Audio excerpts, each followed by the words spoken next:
The Icons of Real Estate Podcast.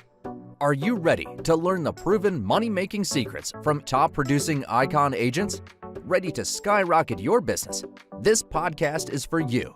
Tune in every week with your host, Tomasz Fonseca, and find out how to implement proven strategies to 10 times your business.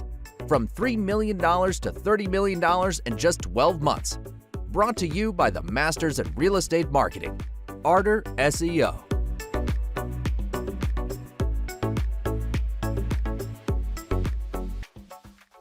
Welcome to the Icons of Real Estate. I'm Tim Calloway. We have a fantastic guest for you today from Kansas City, Missouri. We have Adam Austin, CPA. How are you, Adam? Good. I'm glad to be on the show today. Yeah, thanks for coming, and we look forward to hearing how to avoid paying taxes for the rest of the year. That is what you're going to teach us, right? No, maybe. Just kidding. Just kidding. So let's go ahead and start. Let's be fair and start at the beginning. Adam, how did you get started? As a CPA and what you're doing in and around Kansas City. So I was in the military, and then I got out about 2002, 2003, and I went on the GI Bill. I just decided to go back to college. At the time I had a friend who was, just selling used cars. He had just like this little used car dealership, had like 3 or 4 cars in it. I knew nothing about business. I knew nothing about cars. So I was like, you know what, I have the GI Bill. There's a community college probably about, 2 miles from my house. I'm going to go take some business classes. Yeah. Well, I took my first accounting class and I just kind of fell in love with it, and the rest is history. So that's kind of how I got to be an accountant, CPA. Gotcha. Now, did you work for the car sales place? I did. We owned it together for about 3 years total. And then he went on to open. He met this other guy, and they opened this bigger shop, and I was kind of done with it. I wasn't a natural salesman like he was. He could sell anything. Mm-hmm. And so I just decided to finish school up, and then I just got a regular job, a regular gig. Yeah, just a regular gig. That's awesome, man. So you became a CPA. Now, do you work primarily with businesses or individuals, or who's your clientele? Yeah, that's my goal is small business. But what I really specialized in is real estate. And that's kind of, where I hooked up with you guys is I was at the EXP Con. I'm trying to get my real estate license too. I'm a big believer in real estate creates wealth. I'm a huge believer in that. I've owned rental properties since 2007. I'm not huge numbers, but 2 or 3 here or there throughout time. And I still have a few since 2007. It's just one of those things that real estate just creates wealth. It just does. It's probably one of the, if you look around now, there's maybe been one time in history where it hasn't been a consistent wealth creator, but everything got hit back then in 2008. Yeah. Everything did, but it's one of the best wealth creators out there. Yeah, but see, 2008, people say that. Now, granted, I worked on Wall Street from 92 to 2008. And it pushed me even out of what I was doing, but it also created opportunities. And that, I think you would agree, Adam, that that's how you have to look at things. You can't look at things as, oh, this is a disaster, as so much of, oh, this is creating some opportunities. If the housing market crashes, there's opportunities. Oh, right? Absolutely. Right. Go ahead. I was just gonna say, I think in the next 2 years, we're probably in the prime buying opportunity. Thank you. Like Warren Buffett always says, be greedy when others are fearful, and fearful when others are greedy. Yeah. And that's absolutely true right now, because you have to look at it conceptually. For me, the thing that makes the most sense with real estate, or just anything in general, but especially real estate, is you have to buy inflationary assets with deflationary dollars. And right now, due to inflation, our dollars are going to be $1 today. Everyone knows is going to be worth less 10 years from now. It just is. Sure. However, your house that you buy, the house payment, you have insurance and taxes, but the house payment itself it remains static. Right. For 30 years, it remains static. So the dollar that you're paying for your house payment right now is going to be less out of your pocket 10 years from now. less out of your pocket 20 years from now. Right. So this next couple of years, we have an opportunity because the higher interest rates are driving prices down. We'll have an opportunity to buy property at good, Sure. at good prices, and then 3, 4, 5 years from now, we'll be able to refinance those. And it's a people don't see it that way, and I understand why. I think for a lot of America, it's hard to see. They see their housing payment right now. In fact, I saw something on social media the other day that said you could have buy for the interest rates today, you could buy a 300,000 house for what you could have had for 600,000, a year and a half ago. And Right. while that's true, it's very misleading. It's so misleading. It's such a scared danger tactic, and that's not how you should be looking at it. How you should be looking at it is, yes, we could buy it, but think about the other way. Think about 3 years from now what your payment's going to be, 5 years if you can refinance it when rates go back down. And I don't Mhm. think people think that way enough. But it now is like the next year or so is when you should buy. Yeah. Yeah, there's a lot of reasons for that. Realtors always use the term, date the rate, marry the house. Mhm. You're gonna buy the house for the long term, hopefully, unless you're, renting it or flipping or whatever. But that rate can come and go 3 or 4 times Yes. over the life of that Mhm. house. Um, Absolutely. and I agree. Yeah, you could have bought a house a year and a half ago, but guess what? You said it, Adam. You paid 600,000 for it. Mhm. You want to pay 600,000 and pay 3%, fantastic. Or do you want to pay 400,000 and pay 6%, or 6.5%? Do the math on that over the long term. Much easier in the first 10 years of a 30-year note to pay off 350,000 than it is 610, once all the fees and everything are added. And people don't look at that, right? I No. mean, they really Nope. don't. They're just like, oh my gosh, my payment is going to be $752 more. Right. Well, don't drink 5 lattes a day, whatever. There's Yes. always somewhere you can find the difference between. I always tell people you can always find the difference between 3 and 6%, or whatever numbers you want to use. It's somewhere in your budget, and if it's, it could be Netflix and 10 lattes. I don't know, but yeah, good And you advice. said it. Absolutely. You said it before too. If you have a $600,000 house at 3%, there's no way for it to move lower. Right. You can't, you're not, I mean, if that's a $2,000 payment, you're not going to get that lower. Yeah. Whereas if you House is buy lower. now at a higher Yeah. rate, it's a very, very good possibility that 5 years from now, your payment's going to be three-quarters of what it is Sure. today. Yeah, So, I mean, here in West Palm, I'm in Florida. So we have a crazy market. You can barely buy a house, much less rent. I mean, there's just so many weird, 300,000 people a year move here. Nobody leaves. Well, a quarter of them leave, whatever.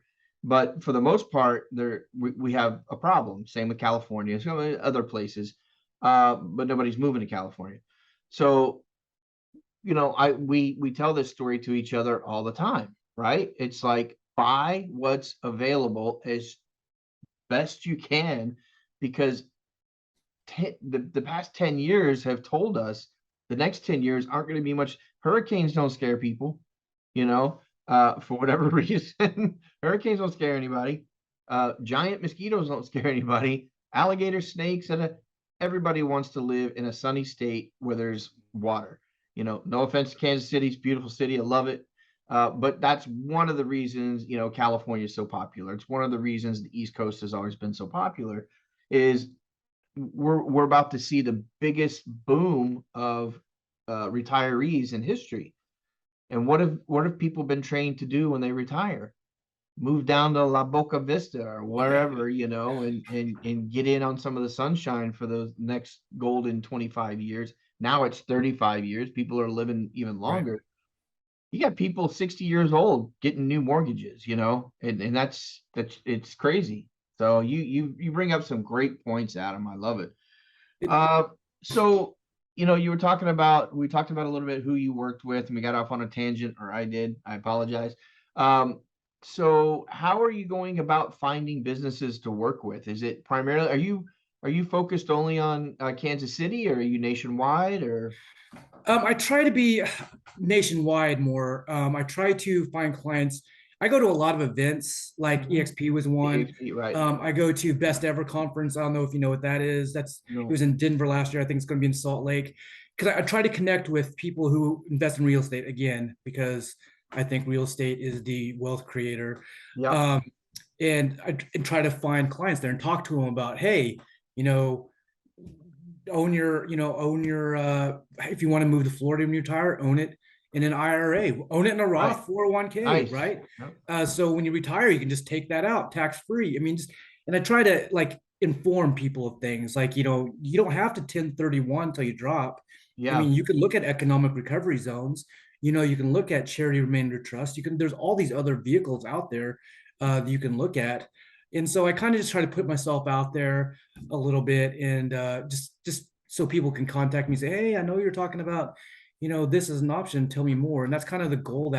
My goal is, I want to be, the best way to get clients in my mind is to add value. Can I add value to your life? Because if I can't, I really wouldn't want to be your client. I mean, I feel bad taking your money. I mean, you know what I'm saying? I want to add value. I want to be, look at your situation and say, okay, what can we do to save you money? What can we do to put money away for your future? That sort of thing. So, Fantastic. and one of the reasons I wanted to become a real estate agent, I didn't say this, is because I do have clients that they make a lot when they're, now and not as much later. And so really encouraging them to, put money into real estate, buy a duplex and rent it out, house hack, things of that nature. And then kind of when I pass them off to my real estate agents, sometimes they're a little wishy-washy. And so I kind of thought, I'm like, you know what? I've worked with them. I know them, Right. and so I'm just going to get my real estate license themselves so I can help them on that end as well. So it'll just be easier for all of us. Yeah, I think that's a great idea. I mean, like you said, not to use the term wishy-washy, but I know what you mean, right? And you'd rather foster that relationship yourself, put the time and the work in, and instead of getting a small finder's fee, if that, sometimes, Right. you might as well keep it all under one house. I think being a CPA really affords you. I've worked with CPAs quite a bit. CPAs and attorneys to me go hand in hand. Mm-hmm. And you can take that for what it's worth, but aligning yourself as a CPA with a good trust attorney or will and probate attorney, that'll put you in front of a lot of those homes and a lot of those people. So something to think about there. So let's do a little bit of If I could say something about lawyers and CPAs, I think it's important for buyers to have relationships with both, because Yes. lawyers look at things like the law, right? Do an LLC because for liability purposes, blah blah blah. But then you also want the CPA to say, yeah, Of course. well, maybe your company wants to be an S corp because you're to save yourself on some self-employment taxes and that nature. So you kind of want to, because sometimes, because our goals are different, we'll almost offer contradictory advice just a little bit, like Sure. where to go with certain things. And because a lawyer's like liability protection, right? Exactly. It's like, be safe, silo your assets, protect your assets. And CPAs are like, well, let's figure out how we can do that, but pay less taxes. For sure. I think all of you have a strong value add to the real estate market. And, like I said, align yourself with a good attorney, and even maybe someone in insurance, or, get licensed yourself, Yeah. and align yourself with as many attorneys as possible, because 9 times out of 10 or 99.9 times out of 10, that attorney isn't going to do any of the other work themselves. It's just Right. not under their roof. And that's a big boon, to the CPA and or insurance fellow that's working with them. So that's just been, working on Wall Street and working in real estate investment trust my whole life, or half my life. Really taught me that. So good alignments like that are fantastic. But I think you're definitely on course, Adam, for sure. So if there were one thing that, you called me in, you said, hey, Tim, I've got some things I want done and or fixed or solved. Use your magic wand, your 30 years of genius in this field. What would that be, Adam? I mean, what do you look at as something you really could, use some help on? Are you talking about they're asking me for help, or things that Doesn't Uh, matter. Just whatever Adam wakes up every day thinking about, going, man, I really wish I could solve this equation on either it's more clients, either it's more time, either it's, it's just something that you need help on. What would that be in your business?